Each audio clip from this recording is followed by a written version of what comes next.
Everyone, welcome back for another episode of Adams for the Love of Movie Picks. This time around, we're going to be talking about the 2005 film V for Vendetta. Now, this movie stars Hugo Weaving as V, Natalie Portman as Evie,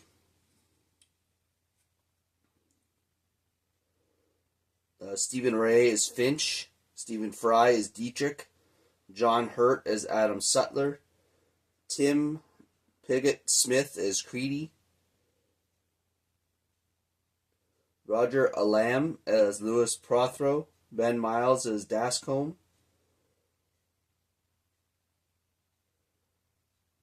Eddie Marsan as Etheridge,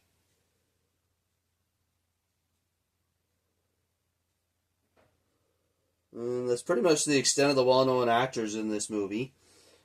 So basically, V for Vendetta is a fictional story set in a dystopian future in London, Britain, where the world has fallen into economic and social unrest. This United States basically is facing medical, civil war, lack of medical supplies, and in that sense, medical aid. And Britain has survived and thrived by becoming like a totalitarian society. Basically, sealing itself off from the rest of the world, declaring, Chancellor Sutler is basically, elected and got himself elected to power. And is running things through fear and control. With the main party called the Fingermen, and they basically control everything that goes on in London. They control the news. They control what is allowed and isn't allowed. Homosexual romance is not allowed. Religion outside of approved religion is not allowed. Like Muslim religion is not allowed, and so on and so forth. And this character, V, played by Hugo Weaving, takes it upon himself to set things right. And to do so he takes, now I believe this part is true, he takes the 5th of November as his date, for more reasons. One, first of all, it was the date of his own personal liberation from being held at a medical detention facility, where he was experimented on. And then also, the 5th of November, I believe it was the year 1605, there was a guy named Guy Fawkes, who basically tried to blow up Parliament for his own reasons. Excuse me. And V uses the Guy Fawkes mask as his costume and also as his personal inspiration. As well as other personal reasons to do what he is doing. So he starts off. It starts off a year before current events in the film. He blows up some kind of justice building to start his crusade against the government, and basically says, "This is just the beginning. 1 year from now, I'm going to blow up Parliament, and those of you that wish to join me can do so." Like, he's inviting people to fight back and stand up against the government. And along the way, he gets the recruitment of Evie Hammond, played by Natalie Portman.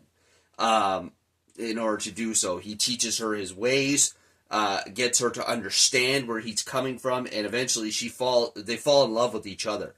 So over the course of a year, she learned this. Now, this movie, for me, it's got a really good in-depth storyline, even if it is fictional. It's easy to follow, but it's very intriguing. It's unique. Hugo Weaving is masterful as the role of V. I think he was a perfect choice. He nails V's personality to a T. And the other thing about this, this movie is directed by the Wachowski brothers, who do The Matrix. And you could feel a bit of their influence and the Matrix influence in this movie for more reasons than one. First of all, they chose Hugo Weaving to do V, who, if you remember, Hugo Weaving played Agent Smith in the Matrix movie that they did. So it's kind of funny that he's kind of the villain and the hero in this movie. But I absolutely love V for Vendetta. It's got a lot of great action sequence in it, but it's also got, like I said, got a great storyline that's just easy to follow and keeps you very intrigued in the movie. My personal favorite part is the end fight scene with him against Creedy and his men. It's very Matrix-esque, and it's badass. I absolutely love that final fight scene.